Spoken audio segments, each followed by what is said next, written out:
So we're here today with James Napolitano. He's running for Montgomery County Sheriff. Pat Tibbs, our president, is going to be the timer. As we discussed, it'll be a 5-minute opening, 45 minutes Q&A, and up to 5 minutes if you want to close and or convert to more questions if you like, if we have any more. Allow up to 2 minutes on the Q&A for each answer to the questions. And then what we'll do is just keep going around the table until we run out of 45 minutes of time. But before that, we'll let you go ahead and open up with up to 5 minutes. I want to thank you guys for giving me the time to come and speak with y'all.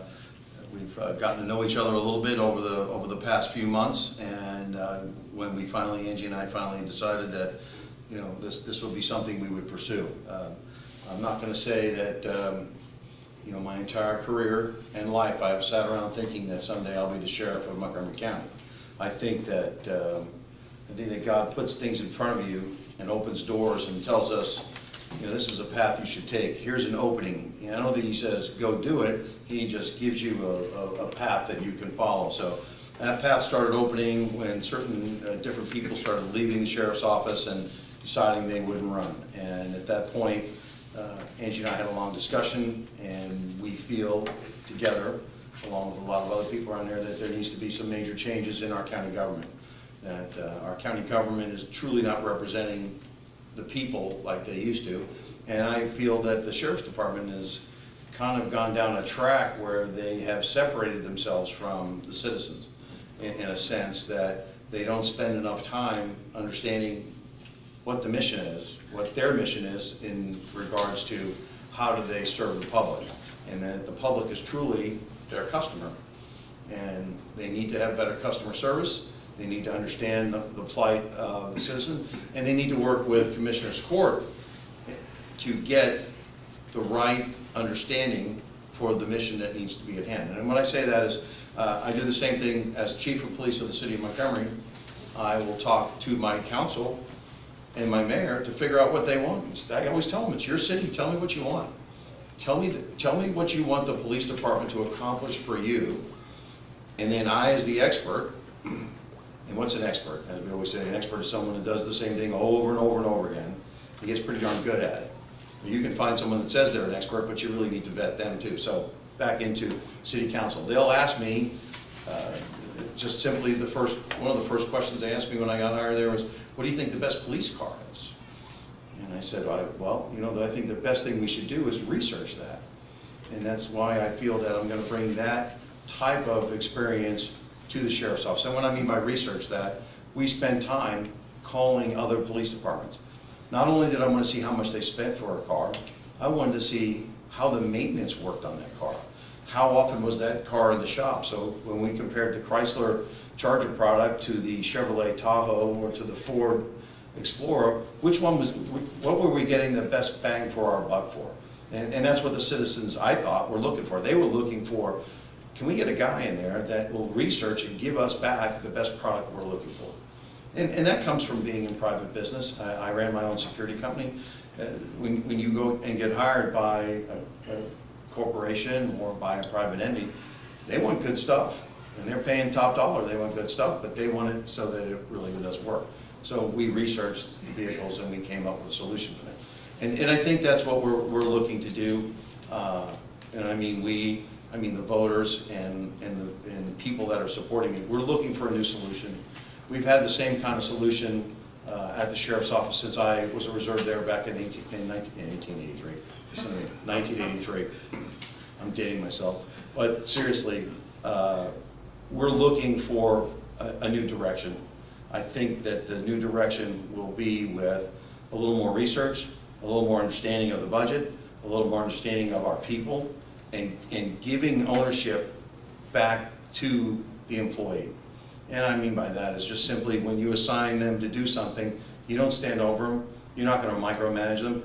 You expect that person that you've hired to be able to get the job done without me having to stand over them.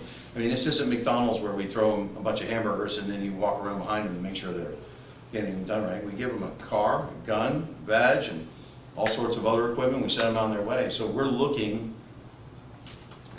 the citizens of Montgomery County to get a better and more efficient sheriff's department. And I think that I can bring that to you guys with the experience that I've had over the years. Most of you know my long experience in both, sheriff's department as a Secret Service agent, private business, working for Marathon Oil, and then back here at the police department. So I'm here for your questions. All righty, sounds good. Thanks. Let me start off on, so you have a security service that it looks like on your resume is from '09 to present. Yes, sir. If you are elected, what do you plan on doing with that service? Well, that business belongs to myself, my wife, and 2 other gentlemen that I work with. I will leave that to them. They will continue, and pretty much they run it themselves right now. The only true work I do for the security company is on the weekends, and I protect Pastor Shook at the Woodlands Church, he and his wife, when they're at the church. That's the extent of most of my day-to-day dealings with the business. Angie runs it most of the time, but there have been times where I'll take a day off from work and I take a day of leave and I'll go out and do a sales call. We just did one for a major oil field service company, and it doesn't become a conflict of interest, because what I go and do for these major oil companies or these companies that are traveling overseas, I write their travel plans for their employees. I give them a way to be safe when they travel overseas. We'll write the kidnap and ransom policies for them to make sure that they understand, what happens to an employee once they get kidnapped in a place like Nigeria. And we also will devise escape plans for them. If they have employees in Iraq, in Equatorial Guinea, and places like that, which I've been to, Libya, it's not just, I'm going to send my employee over there. It is, how do I deal with it once the employee's there? What are the plans that we have in case there's an earthquake? Say they're in an earthquake area. So we look at all those kind of things. What that has to do with the sheriff's department is minimal. The only conflict of interest is if I tried to use my security business to be the security business at the courthouse, which I would never do. I would never try to get the county to pay for or be in contract with my security company. I'll keep it in the realm that it's in right now. Okay. The sheriff's office provides security for the Woodlands to a great extent. And a good amount of money goes into the department for it. One of the things that's hard. They pay extra. Right, I understand. And we had this discussion, or I have with the people that were running for the township, is, they've got the mounted patrol. Do you feel it would be more effective if the money that was going for that agency now came to the sheriff's department for a posse with actual licensed, certified peace officers to be able to do the proper job and not just be there for fluff? Okay, so basically the mounted patrol is an unarmed security force.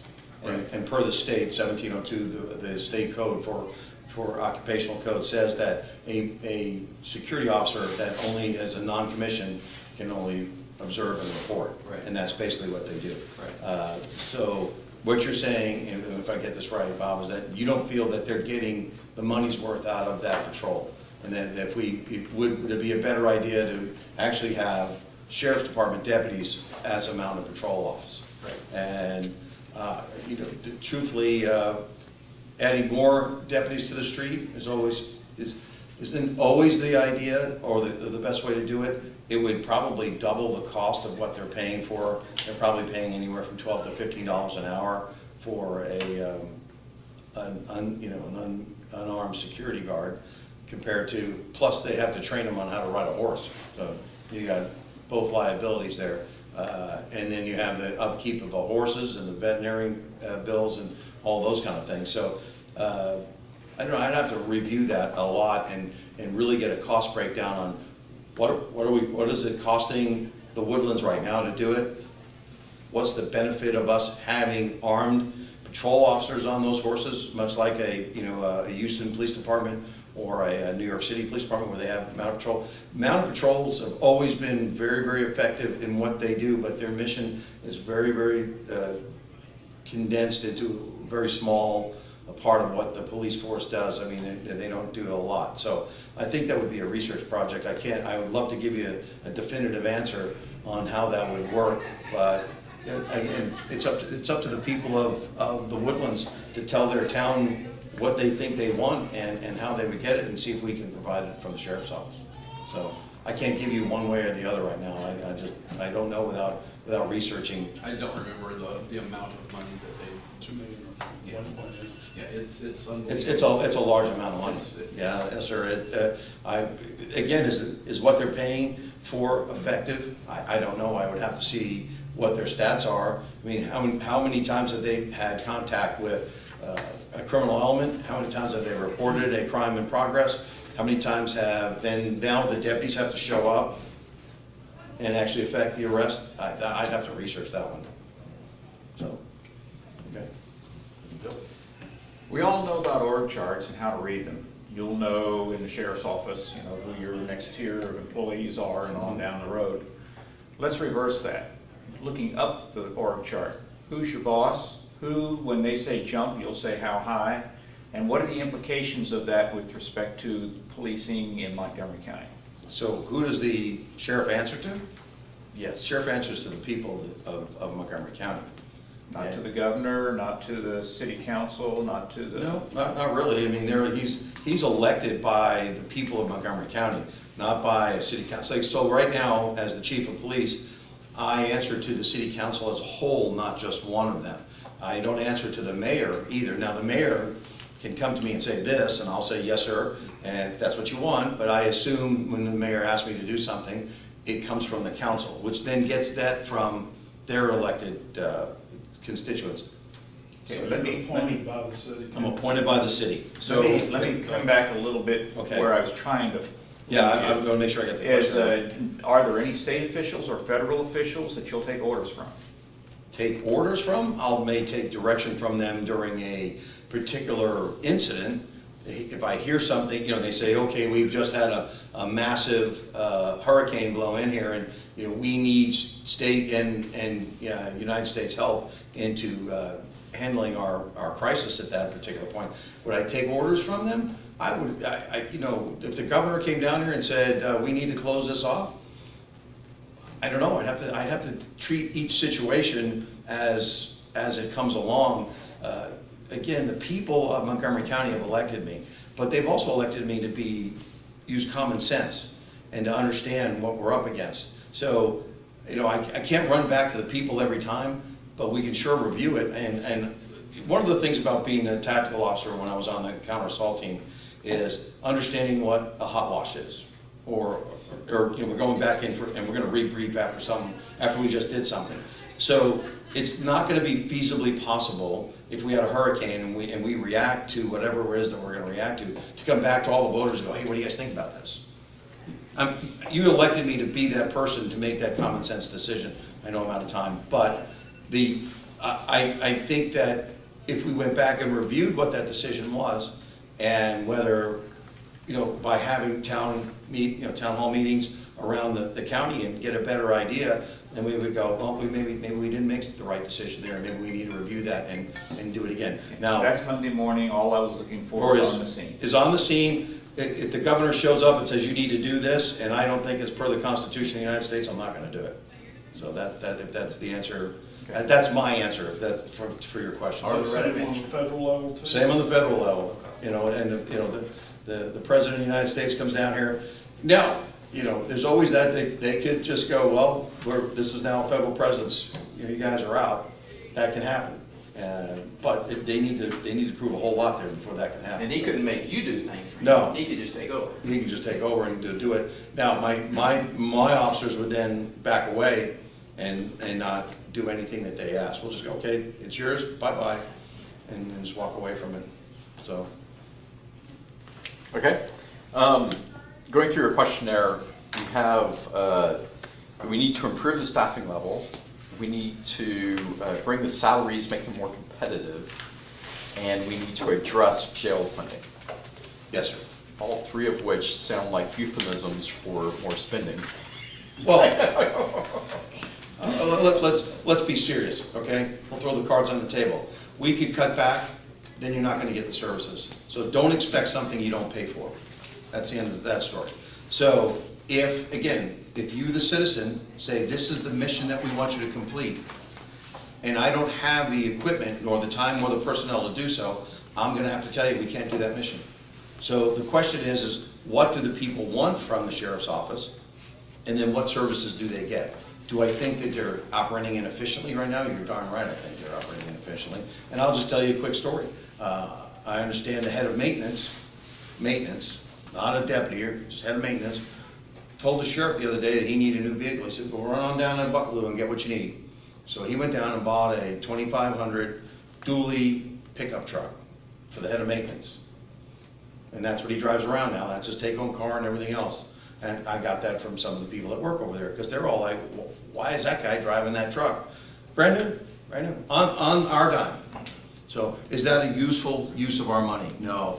Is the shifts that they're working right now really useful for what, are we getting the best bang for our buck again? So, you know, I can't give you the exact numbers right now, but I can tell you that revamping and looking at how the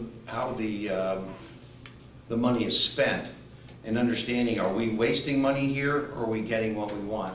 And then using that as a way to move money over and look at it and say, we're gonna spend, instead of this on this, we're gonna spend it on a greater manpower. Now, when we get to the jail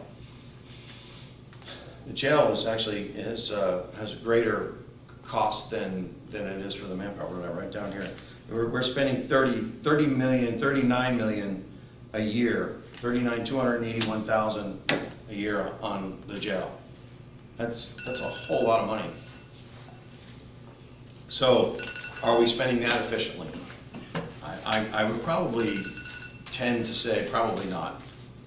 But I'm out of time, so I can't go any further. Unless. you want the first. By as a follow. I have kind of a sort of a similar question. One of the first sentences on the sheriff's website says that we're the 11th most populous county in Texas, but we have the 7th largest sheriff's department.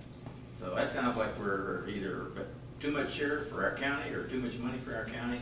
How do you Well, let's look at it this way. Right now, there is 443 sworn deputies for Montgomery County. That's everything. That's in the jail, that's working as detectives, that's working, but we have 524,000 people. Just sheriff people, right? Just sheriff's people. We have 333 civilian employees and 448 sworn law enforcement. So when you come up with those two numbers and then you look at the number of people that we actually have, is it the right combination of population? I don't know. I know what I mean by I don't know is that, but we're not getting the job done. So there's a lot of problems on, again, efficiency. Are they getting the equipment and the things that they need and getting the information and getting it done as fast as they possibly could? And what I mean by that is it's not that it's so quick, but we'll talk about a scene.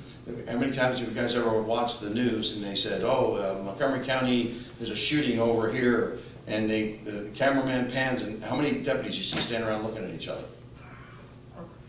I could never figure that out. Even as a Secret Service agent, I could never figure that out. I mean, I walk up and go, what are you guys doing? What do you mean? Are you working this? Oh, I came to, well, let's get back to work. Get out of here, get in your car and go back to work. You need to stay and you need to stay. The rest of y'all need to go back to work. So what happens is that we lose the ability to understand where we are efficient and where we're not.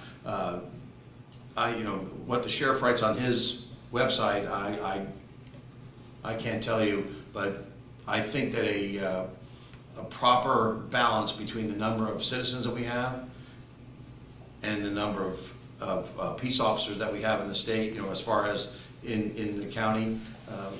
How many constables are there? How many guys at Conroe PD? How many police officers do I have in Montgomery? Do we add all those together for the entire population of of Montgomery County to say that's how many we need. That would have to be a meeting between me and Philip Dupree and try to work out who makes what decision on one call. So I think right now they're still undermanned. They're just not staffed properly for the amount of calls for service that we get. Well, if you take those numbers at face value, it says that we got twice as much sheriff department per person. Right. As the rest of the state, so maybe that's civilian employees, I don't know. No, well, I'd have to go back and look at what he says and Is there see if a- his numbers add up, because I'm not saying that it wouldn't be truthful. Yeah. I'm just saying that sometimes I think that it's like everyone else. I think that I love watching the news when some of our politicians just start spitting out statistics and you go, where did that come from?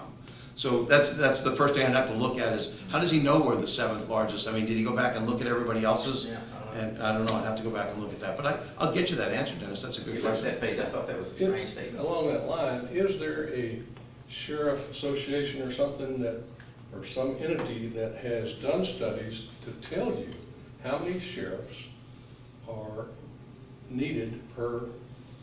I don't know from the sheriff's side, but from the police, okay. That's a, just jumped you. Yeah, you just jumped, but the answer to your question is, I don't know if the Sheriff's Association does that. I know that the Texas Police Chiefs Association, we do that. So one of the greatest things that I've seen that they do at the Police Chiefs Association is that they've developed what they call best practices. And I've actually asked some of the guys if the Sheriff's Association has done it, and they have not. And so around the state, all the different police departments want to be what we call certified by the Texas Chiefs of Police Association to have instituted best practices. And I'm in the middle of trying to get that done for the city of Montgomery right now. It's not easy. You have the list of things that we have to do to fall under the best practices is quite extensive. But the best part is that they look at what's the best thing that's worked, not just for the state of Texas, but around the country. What's the best thing to do for a evidence room? What's the best way to have a policy on video cameras? What's the best way to have a policy on pursuit driving? And they look at it. Doesn't mean you have to adopt it. That just means you've read it, you've studied it, and then looked at how the results came out, and then want to adopt that for your police department. So back to, does the Sheriff's Association have that? I don't know that, but I hope to find out in 17. Quickly, why in the world, with your background, and you've got a pretty good deal, I would think, of being the chief of police, why in the world would you take on the county's responsibility instead of being pretty content where you're at? Oh, so you can't say that word content. What does content mean? All right, so what would I do this for? Truthfully, I could just go back and run my business and be as happy as a lark. Have my little girl and my wife, and we go travel and do fun stuff and pretty much let the business run. But is that giving back to my community? Am I doing the right thing by having all of this training and knowledge bottled up in me and not using it to give back to my community? People used to ask me that when I was a reserve deputy back in the 80s, not the 1880s, the 1980s. I was a mechanical engineer and I was working for a major corporation. I was making pretty good money, but on the weekends I would dress up as a police officer and put in the police car and go out and do it as a volunteer. And people would ask me that exact same question. I've heard that same question when I got to be the chief of police in the city of Montgomery. You used to be a Secret Service agent. You used to take care of the President of the United States. What are you doing here? And my answer to that is, this is where I live. This is where I need to serve my community. If we all just went home and did whatever, we just barely enough to be content, then we wouldn't be serving our Lord the right way either. So I have to say that He's given me talent to do what I do. I have a very strange skill set. I mean, when you really think about it. As Angie says, if you want something broken and blown up, you call me up, I can go do it for you. But seriously, I think that what I'm trying to do by taking on the Sheriff's Department is I'm trying to bring a new way of management to them that they've never had before. And I truly believe in giving the young men and women of that department leadership to get the job done. And if they had a different style of leadership, things would be a lot better for all of us all the way around. So that, now, who gave me this? I mean, I'm trying to do the best, but actually you guys paid for 90% of my training, so thanks for paying your taxes. Okay, if I wanted to go back to the jail, can you expound on what you were We're not timeline. Okay, the jail. You know, when I was at Marathon Law and at my own business, we do strategic planning, which I don't think anyone understands in this county what the word strategic planning means. Because if you turn around and looked at how we're trying to do this road bond, you would understand that they don't have a clue, that they don't understand that we don't need to be looking what we need tomorrow or what we need today. We need to be looking what we need 5 years, 10, and 20 years up the line. We need to say our projection for what we think our population growth is going to be in those 20 years is here. We need to start with the plan here and move and stay with a Gantt chart within our 5-year plan. In other words, are we moving along our Gantt chart to see, are we getting to our goals? If we're not, then we need to go back and review that. Every year we need to review, how did our year go? Where do we need to be next year? Where do we need to be 5 years from now? Have we accomplished, are we ahead of the Gantt chart that we set up? Are we behind or are we right with it? And then what has changed? So obviously economics changed. So we could say that our growth, the growth of Montgomery County is going to slow down and in 10 years, and we should look like this 10 years from now. But it may not.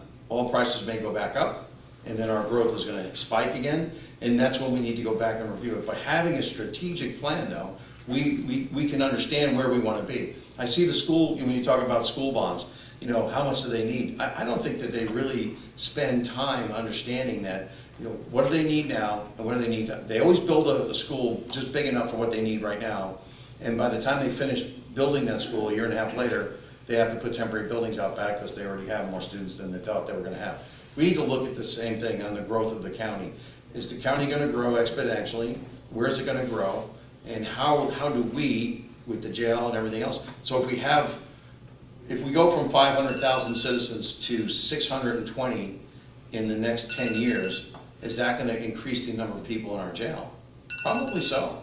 I mean, but to go back and research that compared to other counties in the United States that have grown in that same quick growth pattern, what did they have to do? How much did their jails change? And do we need to understand that? And the only thing is that, you know, they keep hiding this from the people. It's like a big secret. Just keep it over here. We need to make a big jail, but don't tell anybody because we'll just keep it over here. It should be something that's discussed quarterly at the level in Commissioner's Court. But you know, they get in there for 15 minutes and get the hell out, and I don't know what they do after that. I mean, truthfully, I would love to see Commissioner's Court in the evening when people that work all day can stop by so that they can participate in their own community. But since they have it at 9 o'clock, and other than being retired or you haven't gone to kindergarten yet, it's hard to get to. You know.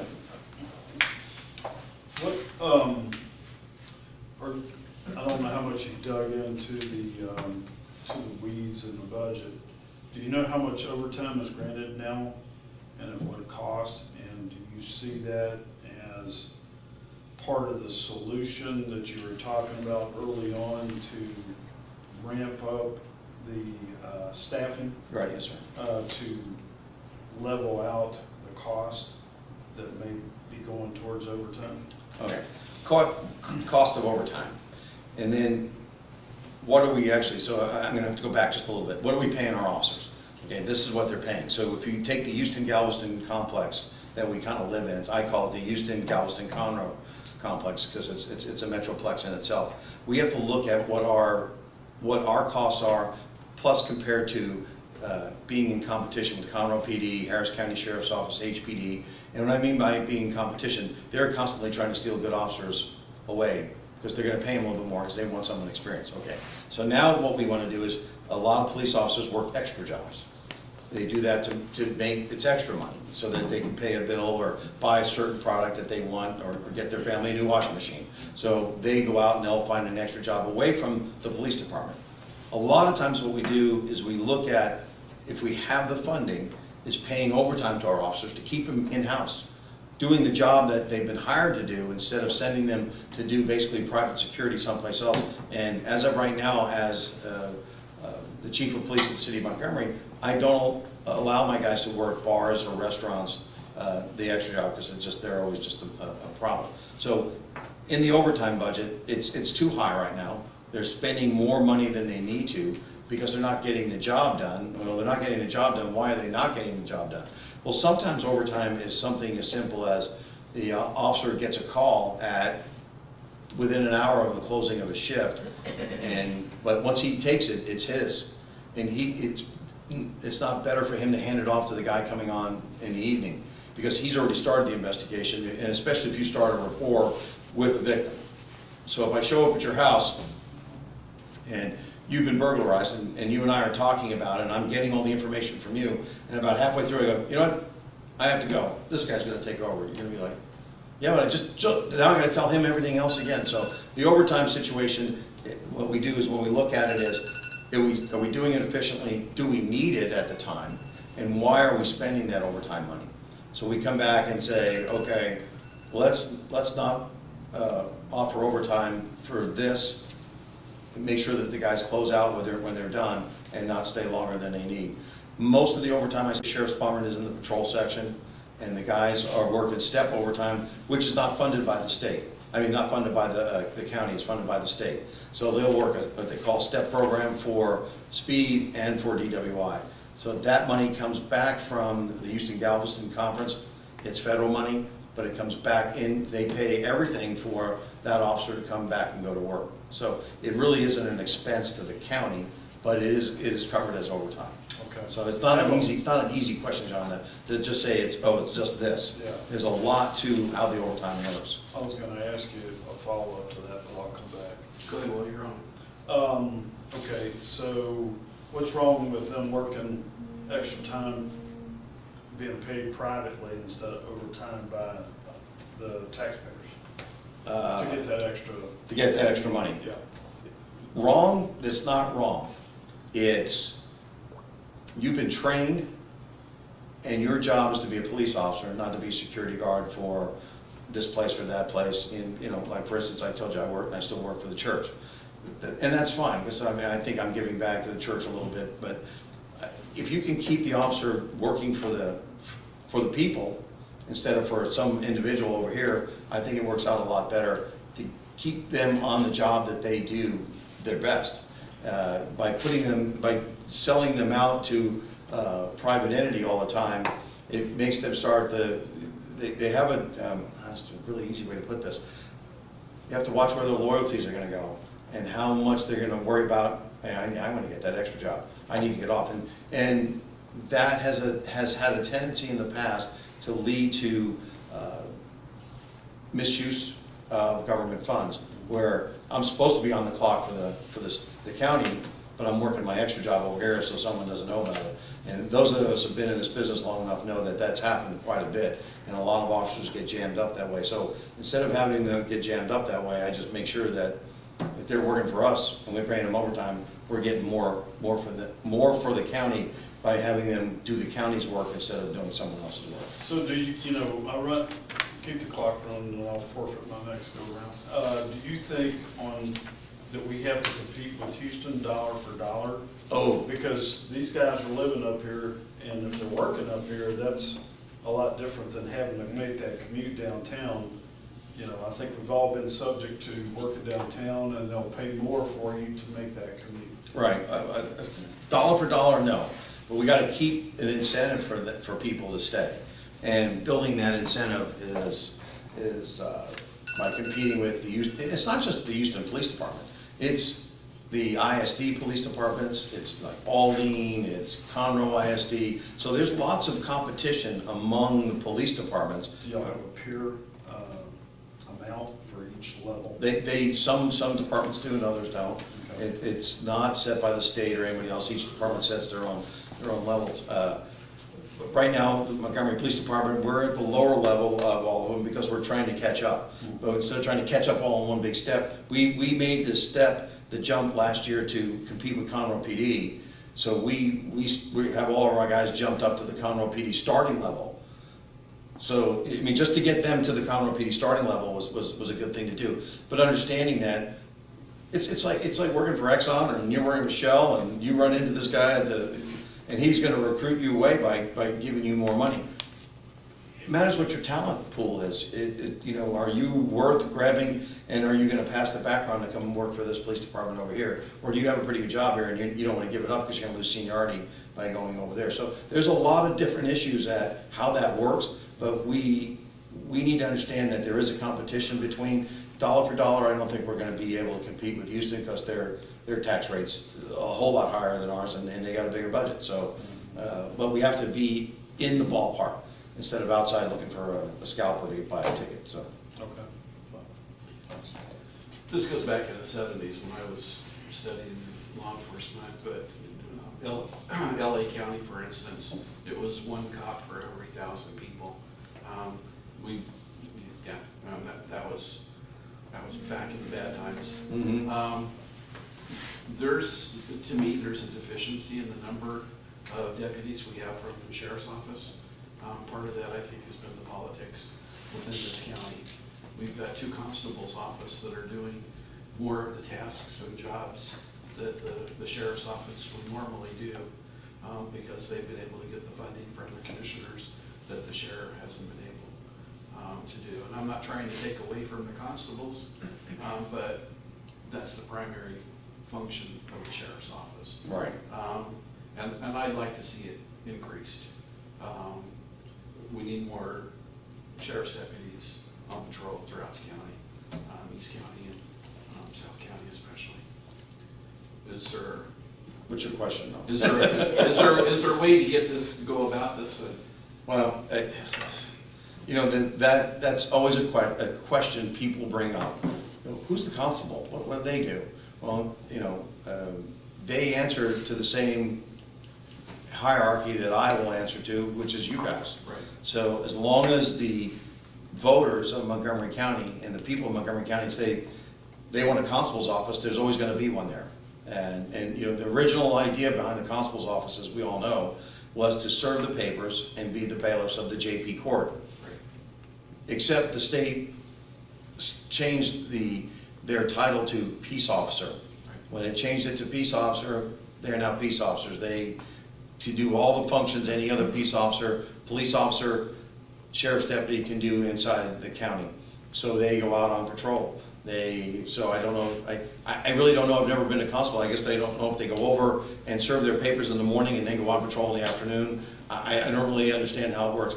Now, we have split up a lot of the different things and given different responsibilities to the constable's offices. Like, one of them was, is dealing with the lake. You know, when Tommy was elected, he gave over the lake patrol to Don Chumley. Why? I don't know. You'd have to ask Tommy Gage and Don Chumley that. Precinct 1 also handles all the mental transports, mentally ill transports from the hospital to whatever center they're going to go to. Again, that's a responsibility that they've, you know, pushed out to other places to supposedly for more efficiency. I would have to look at it once I got in there and go, you know, is this actually working like it is? I mean, I hear the precinct 1 guys on the radio all the time. As soon as a dispatcher looking for a mental health unit, they usually answer pretty fast. But most of that's 9 to 5. You know, those guys go home at 5, 6 o'clock at some of the constable's offices. But that's their job. You know, if their constable says we work from 8 to 4, if they're working 8 to 4, they're getting their 40 hours, and then that's the end of it. So I would have to go back and look at, you know, how is it working? Can the sheriff's department do a better job? You know, there's always the model of Clark County, Nevada, where they just did away with all the police departments and all the constable's offices, and then they just became one big Clark County Sheriff's Office or Metro Vegas PD. How's that working for them? I don't know. I'd have to go out and see Doug. The sheriff there is a close friend of mine from my days at Secret Service. So actually, Doug and I have had that discussion. And that's one of the things I'll bring up is that once elected, I want to do fact finding. I want to go. I can't say I have all the answers, but I know where I can go find them.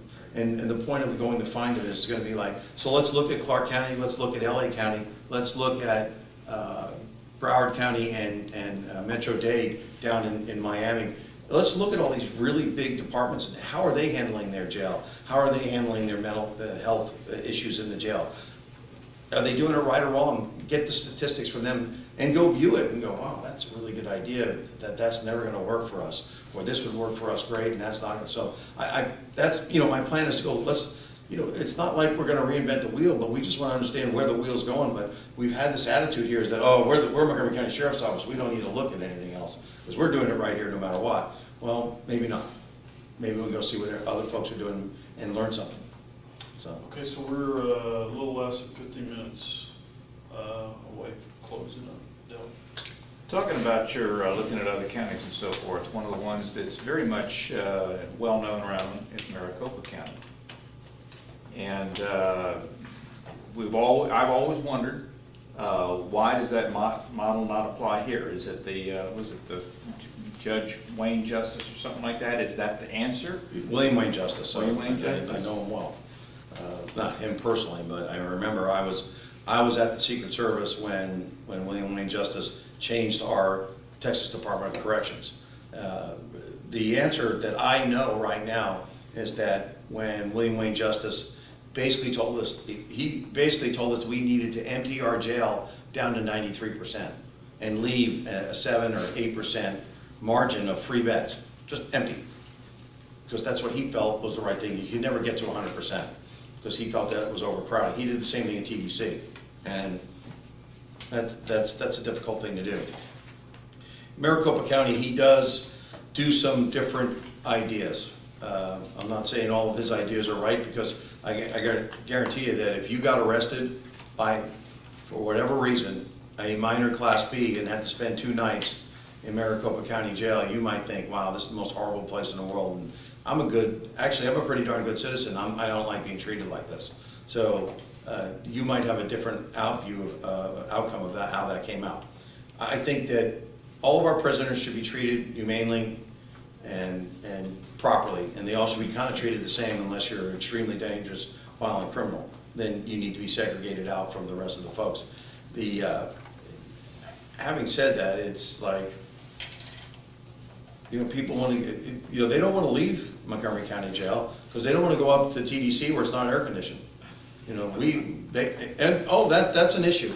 That's an issue, and what I mean by that is the defense attorneys will get continuance after continuance, and then when they know that their person has got to go to trial, they'll plead guilty, and they get time served because they've already been in the Montgomery County Jail for 2.5 years. So they get their time served and they just go home. They stayed in the air conditioning the whole time. Even though the darn place is falling apart, it's still a whole lot better than being up at the Yellows 2 unit or Ferguson or someplace like that. So there are things to learn. But again, I have to say, what I want to do is, when I do all this, is we're going to come back and have a town hall meeting at the sheriff's office and go, this is what we learned, and this is what it's going to cost. Do you, the voters, like this idea or not? Once I get elected, sheriff doesn't make me God, it just makes me your representative, and I'm going to go, okay, guys. And I hope to put together, which will rotate, is a civilian advisory board for the jail and how we're running it, because I want some businessmen in there to go, whoa, what are you guys doing? This is really bad, or this is really great. You guys should continue to do that, and then switch those people out about every 6 to 8, 10 months, and then have new people come in and take a look at what we're doing, so that it's out there for you guys instead of it being a big secret. So, did that answer your question? No, yes, partially. So where did I go off the beaten path? Because are you wanting me to say that I think that we should institute everything that Sheriff Opaya is doing there? Not everything, but you like what he's doing? Well, he's definitely got a low-cost operation, and that would seem to fit into your plan for how we can maybe manage to do more with less. Well, the doing more with less, in the sense that he puts up tents. He doesn't have 100% humidity like we have, in the middle of the summer. Texas used to do that. Don't be a criminal. We still have that. We didn't have air conditioning 100 years ago. Oh, I understand that. We still had jets. I know. I'm not saying this. What I'm trying to tell you is that I'm not so much saying that it's the air conditioning, but housed in a tent until your trial day is a tough thing to do. Reduces continuances. You're right. I agree with you that the punishment should be a little bit greater than what they're getting, but you know, I'm gonna have a lot of other people who are gonna be arguing with you over not doing that, so. I've heard they treated prisoners better than what we treat our troops. When that jail was first finished in 1986, and I went up there and walked around in 1987, I thought, wow, this was better than what they gave me at the Federal Law Enforcement Training Center. I mean, I was a candidate for, you know, being a Secret Service agent, and these are beds were better than the stuff, because I was sleeping in the old bachelor officers' quarters from World War II, and I thought, my goodness, but you're right. Could we really pour a slab and put some tents up and go, here we go, fellas? What's with the slab? You're gonna keep the rate of your medical costs down by having them on a slab, then putting them on a grass that gets all wet, and having them yeah, so dysentery's a pain in the neck to fight. We got about 7 or 8 minutes. All right, should police officers or law enforcement officers have access to weapons and equipment that the public does not have access to?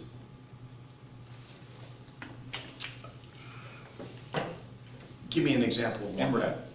Okay, so today, an MRAP was used by a police department out in west of here to rescue 15 or 20 different school classes because of the high water. So it came in handy. And that's what I think it should be there for. I think it should be there for emergencies like that, where a regular vehicle's not gonna get in there, and there's a danger to either the officers or the other people involved. So the MRAP was used very well to go out and do that, and then bring it back, bring the kids to a safe position. Should it be used to intimidate citizens, you know, that we have this, we're gonna come and get you? No, that's the last thing it should be used for. It should be used that if an armed citizen decides to go bad, and do I have 2 seconds to? Well, maybe get more back to the central part of Ken's question. There should be certain equipment that we need on an emergency basis that we should be able to access. But it should be on an emergency basis only. And the use of force now is what you're saying is should we be able to use explosive devices and other things that the civilian population can't get a hold of, which they really can, but it's just not as prevalent. I think that there are certain pieces of equipment, and I'll use a Patriot Pack. Patriot Pack is a pack that you wear that uses a torch so that you can breach in a door. They're not open to the general public. They're sold to the military, and they're sold to police departments for breaching doors. And I think they work great, but it's just not open to the civilian population. Does it harm anyone? No. It just gets you through a locked door. So if we did have a riot in the jail, the way it is right now, we could cut through some of the metal in about 10 minutes compared to being out there for a half hour trying to bang down a door and get the jaws of life into something. So I think that there is a limited idea on what those pieces of equipment should be, and it should be reviewed by citizens. And you guys should all know, everyone should know that this is what the Sheriff's Department has, and this is what they use it for. No questions asked, as far as whether you guys should know about it or not. A couple of real quick questions. One of them is, does the sheriff have boats? Do you have boats? Yes, they do. They have like 2 small of the, what do you call it? Zodiac Pursuits? No, those swamp boats. I can't remember what they actually, yeah, you know, it has the big, yeah, and they use those a lot for rescue, but again, you can only put like 3 people on them, you know, by the time you're oversight. Now, I used to be a rescue swimmer, and I was the program manager for the rescue swimmer program, so I understand that in water rescue, a lot has to do with the size of the boat and how many victims you're gonna have and what you're gonna have to go do. So the constable's office has the boats now. And you don't patrol anything, that's just rescue? That's just rescue, yeah, there's no patrol. So there's no patrolling the San Jacinto River. It's the only way it's patrolled is if deputies come to either bank of the river by their district. You know, we interviewed one of the constable candidates the other day, and he told us that it was not required by law for the constable to show up to work. Is the sheriff required to show up? Or is that even true? That is true. He didn't say that, I said that. It's not, there is no requirement for an elected official to Show up. serve any time, at any period of time. Or, Period. All they have to do, any elected official, all they have to do is make sure the job is done that they were elected to do. Okay, they don't physically have to show up. That's true for sheriff, right? It's true as the Okay, sheriff, but well, that- I'm not gonna do that. Matter of fact, I'm gonna be a raw pain in there, you know why? Because I'm gonna be there going, fellas, let's get this done, you know. And I look at it not so much as a job, but as a challenge and something that it should be fun to go do, and you should be there. You should be there as a leader for your people. And you can't, leadership's a strange thing, it's like a piece of rope. You can't push people with it, you can only pull them along because they're following you. And if you like the status quo, and, you know, for someone to sit in a room and go, you know, because they're really good with a computer, well, that's not what the sheriff's about. So, but, yeah. Okay. I do have the time for me, right? What are the first two things that you want to change in the sheriff's office? What would you like to? It's the location of the bathroom. Move it inside? Is it the other? I want my competitor to be confused about where if he can find it or not. Well, he said he knows where the bathrooms are. I thought if I changed that.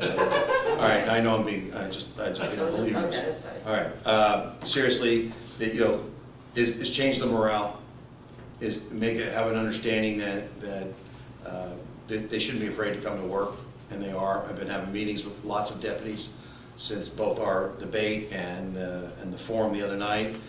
My phone started blowing up almost immediately on, boy, when can you be our next sheriff? And I said, well, fellas, this is what we need to do. But seriously, the two things that is that we need to understand that there needs to be a change in the morale and how the system's working for them.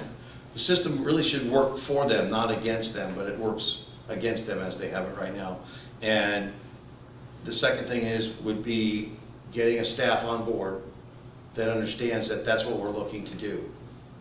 And that's a pretty surmountable project there, is bringing in the right people to do the jobs. And some of them may be already there, they just can't get it done because above them is someone that is stopping them from thinking outside the box. And the famous line at the sheriff's office right now is, well, that's the way we've always done it. It doesn't mean it's right. It just means that it's not getting done right. So I feel that, you know, the two things that we're going to try to accomplish is getting these young men and women to want to come to work, really want to come to work, and then once they get there is how do we motivate them to move on, and that's going to be with proper leadership. Okay, last question. You kind of touched on this earlier, but I want to hear your specific answer to this question. If the federal government came down with a mandate that the sheriff's department, law enforcement has to come out and get all of our weapons, That's not going to happen. I'll refuse. I'll bring all of my deputies away from that, and we'll just say, we're not going to assist you. We can't assist you, because that's against the law. So, What about stopping? well, then, so what you're saying is we should have an armed confrontation with the federal government. We might. You know, again, that's a situation where we can always speculate the what ifs, if this happened, if that happened. I would say that we would not assist them. We would not follow those orders. That would be like saying that, say if the federal government came down here and said shut down all the press and all the local TV stations, and there is no more, I would say, no, I'm not going to do that. You know, it's not just the guns that they would be violating, it's the freedom of the press, the freedom of speech. So if they go after just one amendment, they'll go after the rest of them. Eventually, we won't have a constitution anymore. So will you enforce the Constitution? Yes. And not take orders from them on it? Yes.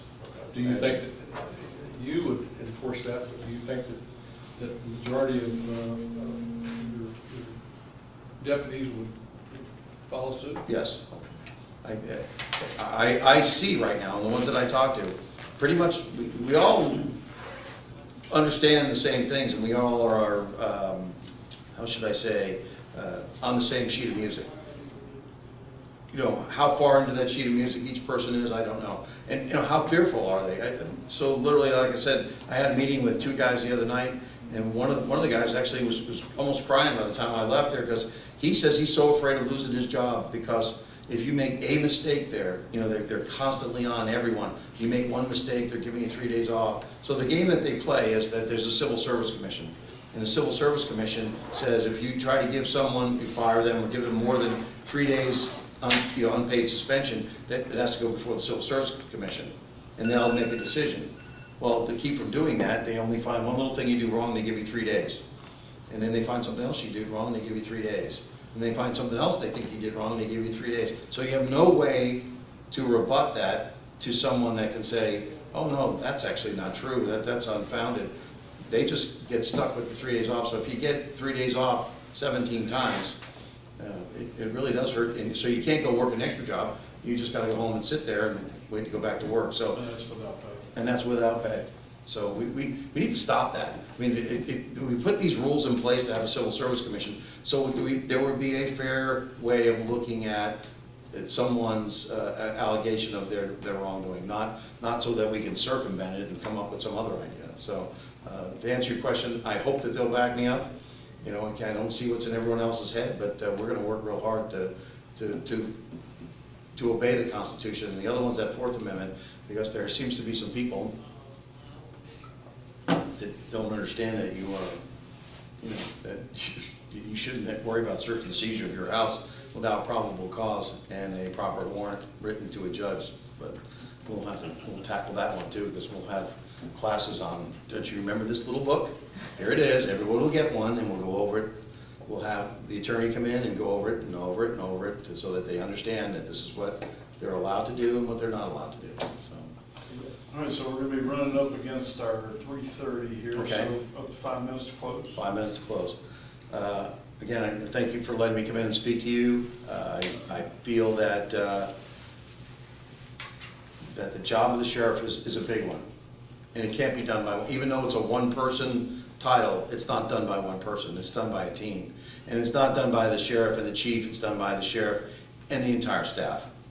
And that we're looking, as I had said, if I get elected, to change that course, to have a different mindset over there, to give ownership of the duties of the sheriff back to the deputies themselves, so that they feel when they go out and get in their car and they go out, that they're not going to be questioned about their decisions unless it's really wrong. But they can go out there and make a decision on the street and take care of the job and get it done. And that's what we're looking to do.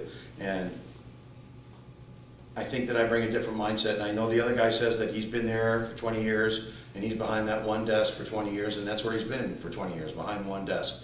He doesn't have the experience level to go out and say, well, I've seen it done in other places really well, and I've seen it done really poorly, and we don't want to do that here. We want to bring the right thing to the table here for the citizens of Montgomery County. There's a bit of, in my sense, of entitlement I see coming from some of the other people on the campaign, that just because they're associated with a person or persons, that they're automatically going to win this, and this is their job to have, and this is basically a waste of time for them. I don't feel that way. I think the more that we get out and talk to different groups, the more that you ask me a lot of questions, whether you like my answers or not, I'm going to give you. That's the other thing, is I saw that sometimes other people play to the audience. They'll tell the audience what they think. And I don't do that. If you don't like what you hear, don't vote for me. I mean, this is what I do, and this is what you're going to get. I'm just pretty much a straightforward individual. I'm not going to blow smoke, as the old saying goes. So we plan to change the sheriff's office in a sense. We want to bring it more out in the open.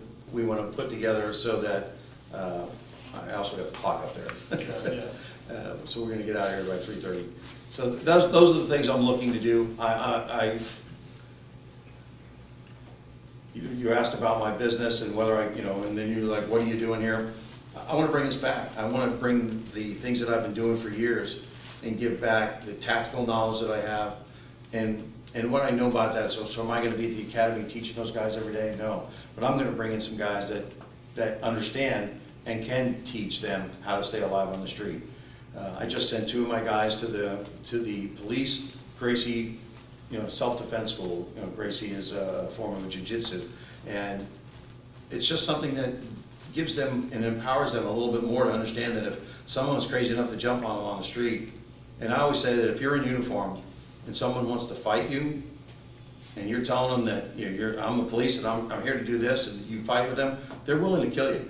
Because they've just gone beyond that point in the law that you need to be real careful. And And I always tell the officers, the other thing too is that they always bring a gun to a gunfight, you know, and what I mean by that is, since 2000, 59 police officers have been killed by unarmed people because they brought the gun there. And somehow those people get the weapon away from the officer and use it on them. So, understanding training, understanding procedures, understanding that you have to do, that those all are perishable skills, and that by giving, most police departments, they go out one time and shoot a year. You know, they go out, they may never go again to the office and get their use of force training. And it needs to be a quarter. Every quarter, the instructor, if he has to go to District 5, needs to go out there, get all the guys in a room and go, okay, we're gonna go over use of force again. And make sure that everyone understands it, because you know what? They're more worried about what their washing machine's doing at home than they are about what they're gonna do when they get out of here. So that needs to be reinforced. And so where did that come from? That came from my years at the Secret Service. We understood that these things were perishable skills. And when we figured that out, we developed the time and manpower to make sure that people were going concurrent training over and over and over again. So I'm out of time. I got my last 28 seconds, so I think, I hope I can convince you guys however I can that I'm your candidate and that I hopefully represent you the best I can.